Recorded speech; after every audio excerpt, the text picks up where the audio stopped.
எல்லாருக்கும் வணக்கம். எல்லாரும் எப்படி இருக்கீங்க? நான் ஒரு சவுத் இண்டியன் பொண்ணு. இப்போ ரீசெண்டாக யூஎஸ்க்கு மூவ் ஆயிருக்கேன். யூஎஸில் நாங்கள் எக்ஸ்ப்ளோர் பண்ணுற விஷயங்கள், புது எக்ஸ்பீரியன்சஸ், லைஃப் மெமரிஸ் இதெல்லாம் vlogging-ஆ போடுறேன். உங்களுக்கு பிடிச்சிருந்தது அப்படின்னா சப்ஸ்கிரைப் பண்ணுங்கள்.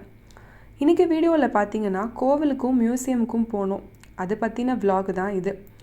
வீக்கெண்டுனால் கோவிலுக்கு போகலாம் அப்படின்னு பிளான் பண்ணியிருந்தோம். இந்தியாவில் இருக்கும்போது கோவிலுக்கு அடிக்கடி போக முடியும்.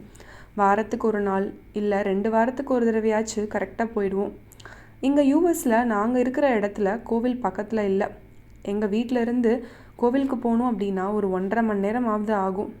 வாரம் போகிறதுலாம் கண்டிப்பாக கஷ்டம். மாதத்துக்கு ஒரு தடவை கண்டிப்பாக கோவிலுக்கு போயிடுவோம். நாங்கள் இருக்கிற இடம்னு பார்த்திங்கன்னா ரொம்ப குளிராக இருக்கும். இப்போ தான் எங்களுக்கு சம்மர் சீசனே. இந்த வெயில் காலத்தில் தான் நம்ம ஊரில் இருக்கிற ஃபீலிங்கே வருது. இந்த ஊரில் எங்கே கிளம்புனாலும் பிளான் பண்ணி தான் வச்சுக்கணும். அதாவது ஒரு வாரம் முன்னாடியே வச்சோம். அப்போ தான் பேக் பண்ணி ஃபுட்டு, ட்ராவல் இதெல்லாம் நிறையா இருக்குது. ட்ராவலுங்கிறது இங்கே ஒரு நார்மல் ஹேபிட்டாக இருக்குது. வீட்டில் இருந்து ஒவ்வொரு பிளேஸுமே தூரமாக தான் இருக்கும். வந்த புதுசில் கொஞ்சம் கஷ்டமாக இருந்தது. இப்போ அதுவே பழக்கமாயிடுது. எல்லாம் கோவில் கிளம்புறோமோ அப்போது இந்தியன் ஸ்டோருக்கும் போயிட்டு வருவோம். நாங்கள் இருக்கிற இடத்துல இந்தியன் ஸ்டோரில் எல்லா ஐட்டம்ஸும் கிடைக்காது. காய்கறிலாம் ரொம்ப ரெஸ்ட்ரிக்டடாக தான் இருக்கும். சரி, நம்ம ஊர் காய்கறிலாம் வாங்கணுன்னா கோவிலுக்கு போகிற இடத்துல பக்கத்துலேயே ஒரு இந்தியன் ஸ்டோர் இருக்கும். அங்கே எல்லா க்ராசரிஸும் காய்கறிலாம் வச்சுருப்பாங்க. எப்போல்லாம் போகிறோமோ அதையும் போய் ஸ்டாக் பண்ணிவிட்டு வாங்கி வச்சுப்போம். இந்த கோவில் பார்த்திங்கன்னா ஒரு சிவா விஷ்ணு கோவில். நாங்கள் போன டைமில் பெருமாளுக்கு திருமஞ்சனம் பண்ணிட்டு இருந்தாங்க. பார்க்கவே ரொம்ப ஹாப்பியாக இருந்தது. வந்துட்டோம், சரி ஃபுல்லாக இருந்து பார்த்துட்டு போகலான்னு திருமஞ்சனம் தான் பார்த்துட்டு இருந்தோம். உள்ள ஃபோட்டோ வீடியோஸ்லாம் அலோவ் பண்ணலையா, அதனால் எதுவுமே எடுக்க முடியல. என் பையன் ஒரு 10 நிமிஷம் இருந்தான்னா சமத்தா ஸ்லோகம்லாம் சொல்லி பெருமாள் சேவிப்பான். அதுக்கு மேலே நான் கண்டிப்பாக சார் ஒரு இடத்துல உட்காரவே மாட்டார். என்ன பண்ணலான்னு யோசிச்சுட்டு கல்கண்டு பிரசாதெல்லாம் கொடுப்பாங்க அப்படின்னு சொன்னேன். உடனே பேசாமல் உட்காந்துட்டான். பெருமாள்லாம் சேவிச்சுட்டு இந்தியன் ஸ்டோரில் க்ராசரிஸ்லாம் வாங்கிட்டு அடுத்து மியூசியமுக்கு தான் கிளம்பினோம். நாங்கள் போன மியூசியம் பேர் ஹார்லி டேவிட்சன் மியூசியம். இது என்ட்ரி ஃபீன்னு பார்த்தா அடல்ட்டுக்கு ஒரு $25, கிட்ஸுக்கு 5 இயர்ஸ்க்கு மேலே இருந்தோம் அப்படின்னா $11. இது இவ்வளோ சார்ஜ் பண்ணுறாங்க. நாங்கள் இன்றைக்கி ஃப்ரீ பாஸில் தான் போனோம். இந்த ஊரில் உள்ள பிளேசஸ்லாம் நம்ம போய் பார்க்கணும் அப்படின்னா லைப்ரரியில் ஃப்ரீ பாஸ் மாதிரி வச்சுருப்பாங்க. நம்ம லைப்ரரியில் மெம்பர்ஷிப் எடுத்துக்கணும். மெம்பர்ஷிப் எடுத்துட்டோம் அப்படின்னா என்னென்ன பாசஸ் அவைலபிளாக இருக்கோ அதெல்லாம் நம்ம எடுத்துக்கலாம். இப்போ நார்மலாக போனோம் அப்படின்னா என்ட்ரி ஃபீஸ் ரொம்ப காஸ்ட்லியாக இருக்கும். இப்போ நம்ம எல்லாரும் எல்லா இடத்துக்கும் போய் பார்க்கணும் அப்படின்றதுக்காக லைப்ரரியில் இந்த ஒரு ஆப்ஷன் வச்சுருக்காங்க. இப்போ நம்ம ஒரு பாஸ் எடுத்துட்டோம் அப்படின்னா ஒரு வாரத்து வரைக்கும் வேலிடாக இருக்கும். அதுக்குள்ளே நம்ம அந்த இடத்துக்கு போய் பார்த்துட்டு அந்த பாஸை ரிட்டர்ன் பண்ணிடணும். நாங்கள் இன்றைக்கி லைப்ரரியில் ஹார்லி டேவிட்சன் மியூசியம் பாஸ் தான் எடுத்துகிட்டு வந்தோம். பைக்கு மியூசியம் போகிறோம் அப்படின்ன உடனே ஹாப்பியானது ஃபஸ்ட்டு என் ஹஸ்பண்டு தான், அப்புறம் என் பையன். பசங்களுக்கு எப்படி தான் இந்த பைக் மேலே கிரேஸ் வரும்னே தெரியல. செம்ம குஷியாக கிளம்பிட்டாங்க. இந்தியன் ஸ்டோர்லேருந்து இந்த மியூசியம் பார்த்தா ஒரு 1/2 hour ட்ராவல் ஆகும். எக்ஸ்பீரியன்ஸ்னு பார்த்தா ரொம்ப சூப்பராக இருந்தது.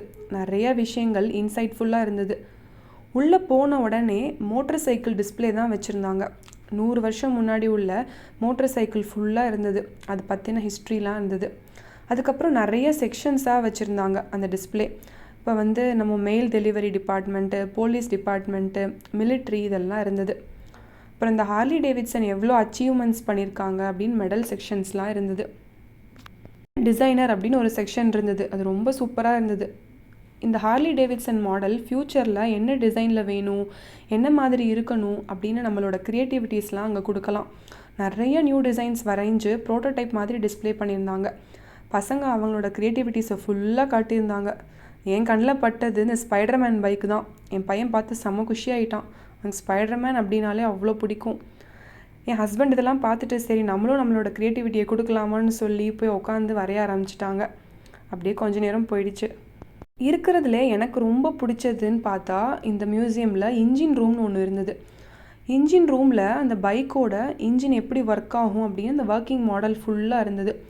ஒரு பைக் எப்படி ஸ்டார்ட் ஆகும் அப்படின்ட்டு அந்த ஹார்லி டேவிட்சன் பைக்கில் உள்ள சவுண்ட் எப்படி வருது, என்ன ஆங்கிளில் நம்ம ஆக்ஸலரேட் பண்ணால் கிடைக்கும்னு செட்டப் இருந்தது. இது பாருங்களேன்.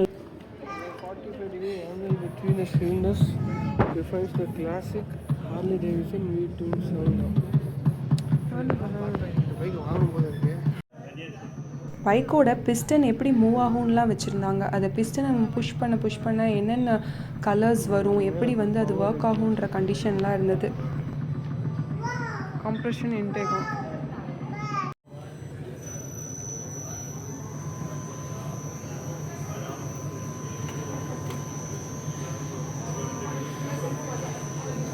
பேலன்ஸ் அண்ட் மூவ்மெண்ட்டுன்னு ஒரு செக்ஷன் இருந்தது. பைக் எப்படி மூவ் ஆகும்னு ஒரு மாடல் வச்சுருந்தாங்க. என் ஹஸ்பண்டும் பையனும் அங்கேயே செட்டில் ஆகிட்டாங்க. உட்காந்து அதை ஓட்டி பார்த்து அதை மூவ் பண்ணி பார்த்து எல்லா எக்ஸ்பீரியன்ஸும் அதில் கிடச்சிது. இது பார்த்திங்க அப்படின்னா அந்த இன்ஜினோட ஒவ்வொரு டிசைன் முன்னாடி 1900 எப்படி இருந்தது, இப்போது ரீசெண்டாக எப்படி இருக்குது அப்படின்ற ஒவ்வொரு எவல்யூஷனும் வச்சுருந்தாங்க.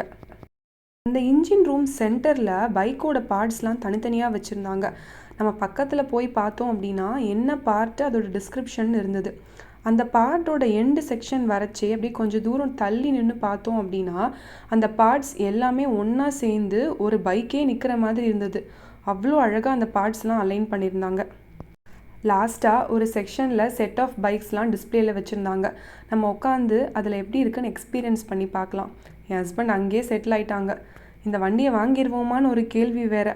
வண்டியெல்லாம் வாங்க முடியாது, வேணால் ஃபோட்டோ எடுக்கிறேன்னு சொல்லிவிட்டு ஒரு 4 ஃபோட்டோ எடுத்தோம்.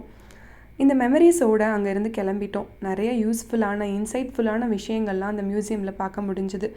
தேங்க்ஸ் டு லைப்ரரின்னு தான் சொல்லணும், இல்லாட்டி இது எக்ஸ்ப்ளோர் பண்ணியிருப்போமானே தெரியல. இன்றைக்கி வீக்கெண்ட் எங்களுக்கு இப்படி தான் முடிஞ்சுது. இன்னொரு வீடியோவில் சந்திக்கலாம். டேக் கேர், பாய்.